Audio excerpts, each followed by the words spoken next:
Círculo de Escritores Letra Fora da Gaveta de Ijuí incentiva a produção de livros de escritores locais. Revolução Feminista. Confira a entrevista que fala sobre a evolução do papel da mulher na sociedade.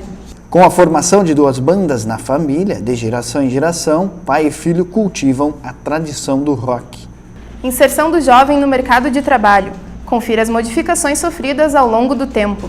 A 6ª edição da Web TV Redação K1 está no ar.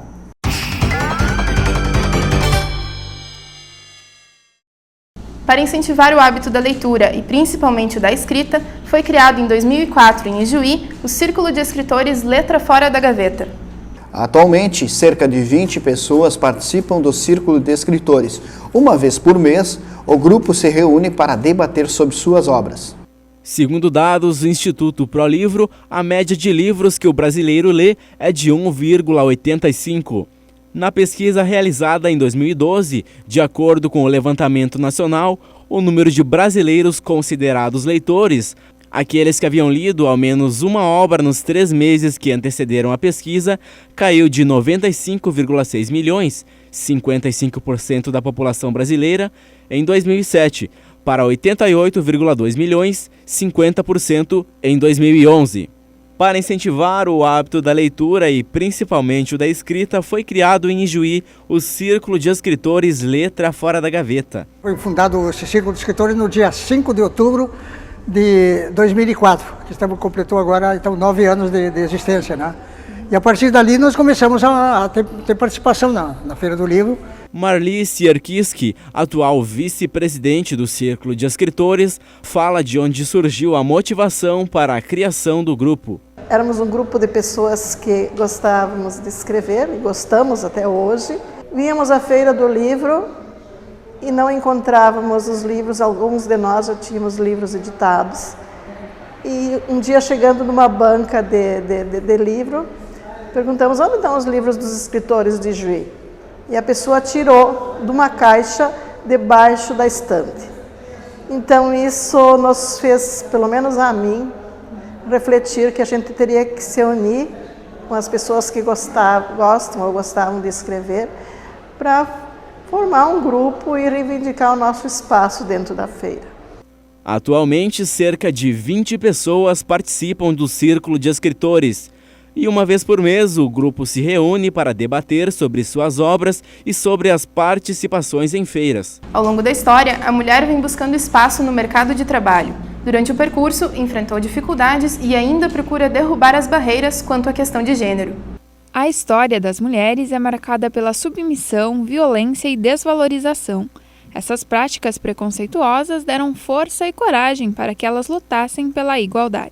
Existe um trabalho anônimo das mulheres, que os historiadores hoje estão recuperando, né? No sentido de mostrar como é que era a vida operária, como é que elas se organizavam, como é que faziam a resistência, como é que, digamos assim, lutavam pelos seus direitos, mas ao mesmo tempo tentavam mudar a família, né? As condições da família. Ou seja, elas não eram simplesmente mais mulheres do lar. Elas eram chefes de família. A realidade em que a mulher vive passou por grandes mudanças. Porém, mesmo com as transformações, elas ainda lutam contra o preconceito. O Conselho Nacional dos Direitos da Mulher, criado em 1985, promove políticas que eliminam a discriminação contra a mulher. Apesar das barreiras para conquistar seu espaço, grandes mulheres enfrentaram a sociedade, derrubaram fronteiras e conquistaram reconhecimento.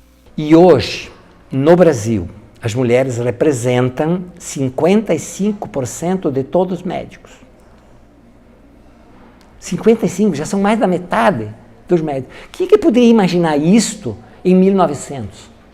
Impensável, mas mostra bem o que significou, em termos de transformação, essa trajetória de um número crescente de mulheres que irrompem, eu costumo dizer irrompem, na verdade chegam abrindo porta em espaços de saberes e poderes, porque todos os saberes são poderes, né?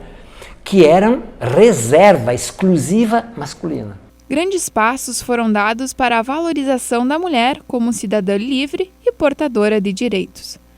Você sabe como surgiu seu gosto pela música? Conheça a história de um pai que transmitiu para o seu filho a paixão por um estilo. Os entendidos do bom e velho rock defendem o gênero musical com unhas e dentes. Os apaixonados pela música imponente revelam que com apenas um acorde é possível levantar multidões. Estilo de vida ou gosto musical? Uns dizem que gostam de rock por ser um estilo cheio de atitudes, já outros falam que nasceram com a música no sangue. Na família do publicitário Giovanni, o rock é passado de geração em geração. O jovem, desde criança, carrega o amor pelo estilo musical. Comecei a ouvir bastante e tocar com mais ou menos uns 8 anos de idade. Com o pai também músico, o publicitário diz ter escolhido o rock por influência familiar. Ele afirma sentir orgulho do pai quando lhe vê tocar nos shows que realiza pela região. Ele sempre tocou desde criança, ele teve bandas com 9 anos de idade já e foi indo. Desde seu nascimento, nos anos 40, nos Estados Unidos, o rock conquista fãs mundo afora. Em todas as festas de rock que dá, eu estou em todas, né?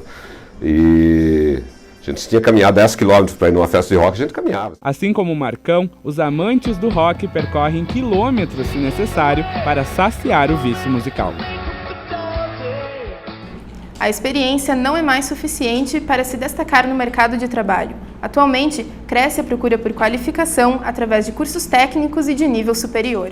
A qualificação é um dos quesitos mais exigidos para aqueles que desejam se inserir no mercado de trabalho, e oportunidades para isso não faltam. O governo federal, a cada ano, aumenta o número de bolsas em cursos técnicos e de nível superior. Além disso, as instituições estaduais de ensino, no Rio Grande do Sul, adotaram uma proposta que direciona, desde o ensino médio, os conteúdos de sala de aula ao ambiente profissional.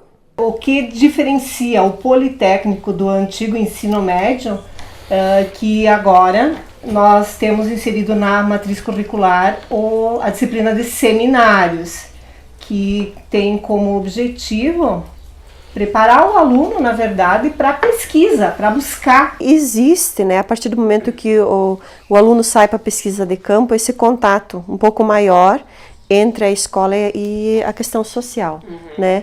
Porque se o aluno tem um determinado, por exemplo, relacionado à questão da agricultura, né, ele, na hora que ele vai desenvolver a pesquisa de campo, ele vai ter que ter uma coleta de dados, ele vai ter que ter uma análise focando o tema, focando o objetivo dele. A relação entre escola e mercado de trabalho atualmente é muito próxima, mas nem sempre foi assim. O marceneiro Erwin Krupp, hoje com 84 anos, conta como foi seu início nesta profissão. Antes de meio-dia ia na aula, de tarde tinha que ajudar o pai, quando tinha serviço, mas era serviço leve de desmanchar caixa de... Meu serviço era desmanchar caixa de carroça, era caixa de varão, carroça de cavalo, então assim, caixa de carão, mas se usava a caixa de tábua como carroça de boi, você fazia alguma também. Com duas caixas para colher milho em espiga e trazer abóbora, lá você plantava muita abóbora. Então, com de 8 anos em diante, de ajudar na ferraria. Mas o pai não dizia nada. Se eu tirava de pai, eu quero ir pescar, ele me deixava. Não é assim, um escravo que tinha que diariamente completar horas, não. Os tempos realmente mudaram. Em áreas tradicionais como a agricultura, não bastam somente os ensinamentos repassados no ambiente familiar. Os produtores agora participam de capacitações que visam a melhora da gestão na propriedade. A nossa federação, a FETRAF-Sul, a qual nós pertencemos aí enquanto sindicato, enquanto organização, temos uma preocupação e daí a gente tem trabalhado cursos e também projetos, que nem o projeto Terra Solidária, um projeto que foi trabalhado 3 turmas aqui no município de Humaitá, e ele traz um conhecimento assim muito grande na atuação do agricultor lá na sua propriedade, na organização, na gestão, formas alternativas de produção. As oportunidades existem e são muitas. Vai de cada um aproveitá-las ou não. A edição de hoje da Web TV Redação K1 fica por aqui. A partir de hoje, a nossa equipe faz uma pausa nas produções. Voltamos no início do próximo semestre, até 2014. Até lá!